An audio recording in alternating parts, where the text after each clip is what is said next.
Байнгын дараагийн гишүүдээ Монгол Улсын засгийн газраас Монгол Улсын 2026 оны төсвийн төслийг боловсруулж 2025 оны 9-р сарын 1-ний өдөр улсын их хурлд өргөн мэдүүлээд байна. Ирэх 2026 оны төсвийн төслийг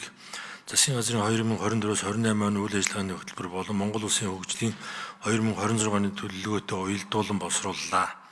Төсвийн төсөл тус байнгын орооны эрхлэх асуудлын хүрээнд хамаарах онцлог арга хэмжээг дурдъя. Нэгдүгürt төсвийн урсгал зардлын хувьд удирдах албан тушаалтны орон тоог бууруулж төрийн албан хаагчдын нийт орон тооны төлөлтийг хязгаарлахын зэрэгцээ төрийн эмнэлтийн тухай хуулийн хэрэгжилтийг хангаж төсвийн байгууллагын үр ашиггүй зардлыг бууруулан хэмнэгцэн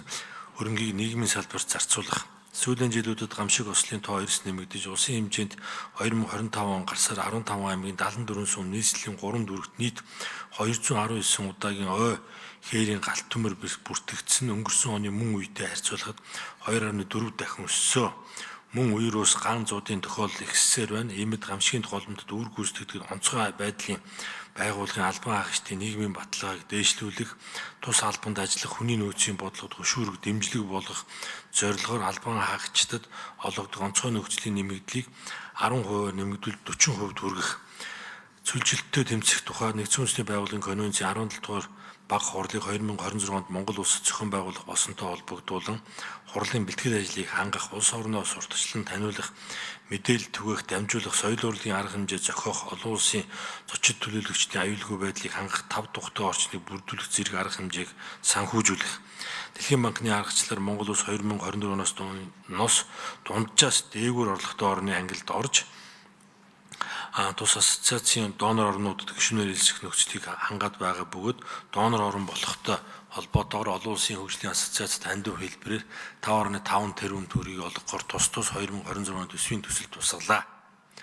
Хоёрдугаар улсын төсвийн хөрөнгө оруулалтаар хэрэгжүүлэх төсөл арга хэмжээг хууль заасны дагуу 2025 оны 3 дугаар сарын 1-ний өдрөөс эхлэн иргэдээс санал авч сум, дүүрэг, аймаг, нийслэл салбар яамны төвшөнд үн шаттайгаар төлөвлөсөн.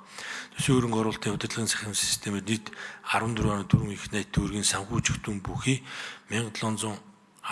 төслийн санал хүлээн авснаас холбогдох шалгуур үзүүлэлт зарчим бодлогыг харгалзан эренбэлж 579 төсөл арга хэмжээнд 3 их найт 267.3 тэрбум төгрөгийг санхүүжүүлэхэд төсвийн төсөлд тусгасан болно.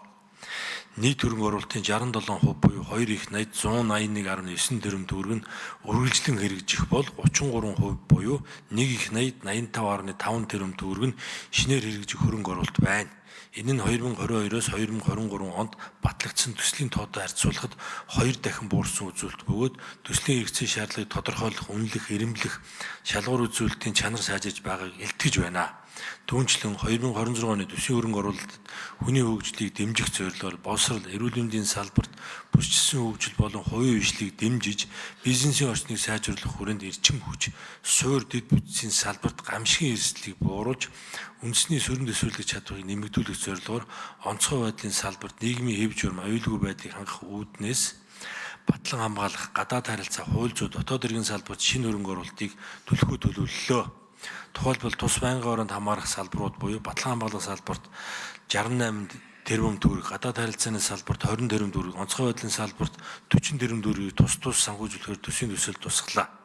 Мөн олон улсын өмнө хүлээсэн үүргийн хүрээнд нэгдсэн үндэсний байгууллага COP17 хурлыг зохион байгуулах шаардлагатай санхүүжилт болон гадаад зээл тусламжийн төслүүдийн Монголын талын хариуцах хөрөнгийн төсөв тусгалаа. 3 дугаар засгийн газрын өөрийн хувьд улсын хурлаас 2025 оны 5 дугаар сарын 30-ны өдөр засгийн газрын өрийн удирдлагын 2026-аас 28 оны стратегийн баримт бичгийг 4 зорилт шалгуур үзүүлэлтээр баталсан. Засгийн газрын зүгээс дунд хугацааны стратегийн баримт бичгийн зорилт арга хэмжээг мөрдөн шалгах ажиллах бөгөөд 2026 онд засгийн газрын гадаад зээлийн хөрөнгөөр тэргүүлэх ач холбогдол бүхий төсөл хөтөлбөрүүдийг тэргүүн ээлжинд хэрэгжүүлэх $1 тэрбум хүртэлх засгийн газрын өрийн баталгаа гаргах, аймаг нийслэлийн үн цаасыг зохистой хэмжээнд арилжаалах, дотоод үн цаасны зах зээлийг дэмжих, суур хөг тогтоох зорилгоор 562 тэрбум төгрөгийн дотоод үн цаас гаргах, дахин санхүүжүүлэх зорилгоор $1 тэрбум хүртэл гадаад үн цаас арилжаалахаар төсвийн төсөлд тусгалаа. Түүнчлэн 2026 он засгийн газрын өрийн үйлчлэгийн 3.9 их найт төгрөг төлөхөр байгаагаас үндсэн төлбөрт 2.6 их найт төгрөг, хүүгийн төлбөрт 1.3 их найт төгрөгийг төлөхөр байна. засгийн газрын өрийн нэрлсэн дүнгээр илэрхийлэгдсэн хөдөлгөөлийн дотоодын нийт бүтээгдэхүүн эзлэх хэмжээ 2025 онд 44.5%, 2026 онд 43.7%-тай тэнцвэр байгаа нь төсвийн доктортой байдлын тухай хууль заасан засгийн газрын өрийн тусгай шаардлага болон дунд хугацааны төсвийн хүрээний мэдээлэл туссан хязгаарыг хангахаар байна. Байнгын дарга эрхэм гишүүдээ Монгол Улсын 2026 нэгдсэн төсвийн тэнцвэржүүлсэн орлого 31.6 их найт төгрөг, нэгдсэн төсвийн суур зарлага 20.6 их найт төгрөг, нэгдсэн төсвийн суур тэнцэл 2 их найт төгрөгийг ашигтай буюу дотоодын нийт бүтээгдэхүүний 2% байж төсвийн тусгай 2% багтаж төсвийн тусгай шаардлагуудыг бүрэн хангаж байгаа.